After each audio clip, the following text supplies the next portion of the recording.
សម្ដេចតេជោហៅពលករខ្មែរធ្វើការនៅថៃរូបរាងវិលចូលប្រទេសព្រោះយោធានិងក្រុមជ្រុលនិយមខ្លះនឹងធ្វើបាបខ្មែរ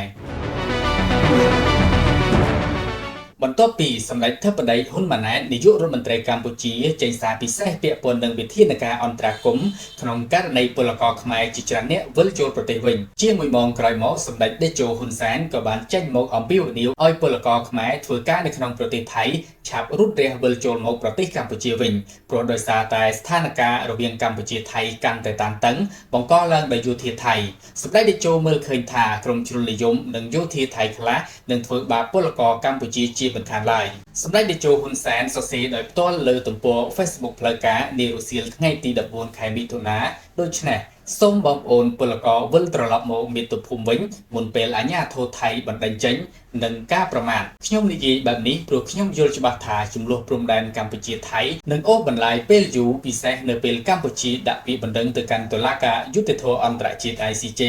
ពេលនោះពួកជ្រុលនិយមថៃនិងយោធាថៃមួយចំនួននឹងរករឿងធ្វើបាបបងប្អូននេះជារឿងពិតដែលបាននឹងកំពុងកើតឡើងនិងត្រូវតែកើតឡើងដោយជិះមិនរួចឆ្លើយតបនឹងសំណួរដែលជនរួមជាតិខ្មែរចោទសួរថាពលរដ្ឋខ្មែរដែលរស់នៅថៃ30ឆ្នាំតែបច្ចុប្បន្នចង់មករស់នៅមើលម្ដាយដែលមានអាយុ80ឆ្នាំនៅក្នុងប្រទេសកម្ពុជាវិញតែគ្មានឯកសារសម្ដេចតេជោហ៊ុនសែនឆ្លើយតបវិញថាទោះបីរស់នៅទីណាក៏ដោយឲ្យតែជាជនជាតិខ្មែរទោះមានឬគ្មានឯកសារក៏រដ្ឋាភិបាលទទួលយកបានទាំងអស់ដោយគ្មានការរើសអើង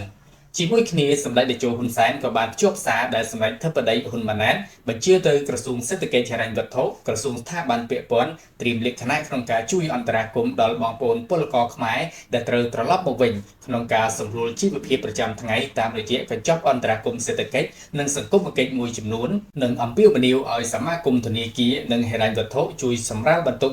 ការបង់បំណុលរបស់ពលករខ្មែរក្នុងករណីពលករខ្មែរត្រូវជម្លៀសមកពីប្រទេសថៃច្រើនសម្រាប់ចាត់ទុកថាក្នុងពេលជាតិនិងប្រជាពលរដ្ឋប្រឈមបញ្ហាការរួមគ្នាជាធ្លុងមួយគឺជាចំណុចខ្លាំងរបស់ខ្មែរសម្ដេចបញ្ជាទៅកាន់ក្រសួងស្ថាប័នពាក់ព័ន្ធកងកម្លាំងប្រដាប់អាវុធគ្រប់ប្រភេទនិងរដ្ឋបាលខេត្តជាប់ព្រំដែនថៃទាំង7ត្រៀមសម្រាប់សម្រួលការឆ្លងកាត់ព្រំដែនការស្នាក់នៅបណ្ដោះអាសន្នការហូបចុកនិងថែទាំព្យាបាលសុខភាពបឋមជូនជនជាតិខ្មែរនៅតំបន់ព្រំដែនចំណែកក្រសួងការពារជាតិនិងកងទ័ពជើងគោកសាលារាជធានីភ្នំពេញត្រៀមរថយន្តដើម្បីដឹកជញ្ជូនពលករជម្លៀសពីព្រំដែនត្រឡប់ទៅស្រុកកំណើតចំណែកឯក្រសួងការងារនិងបណ្ដុះបណ្ដាលវិជ្ជាជីវៈត្រៀមជួយស្វែងរកការងារក្នុងប្រទេសជូនពលករដែលត្រឡប់មកវិញដោយបច្ចុប្បន្ននៅក្នុងប្រទេសយើងនៅខ្វះកម្លាំងពលកម្មជាមធ្យមជាង 70000 នាក់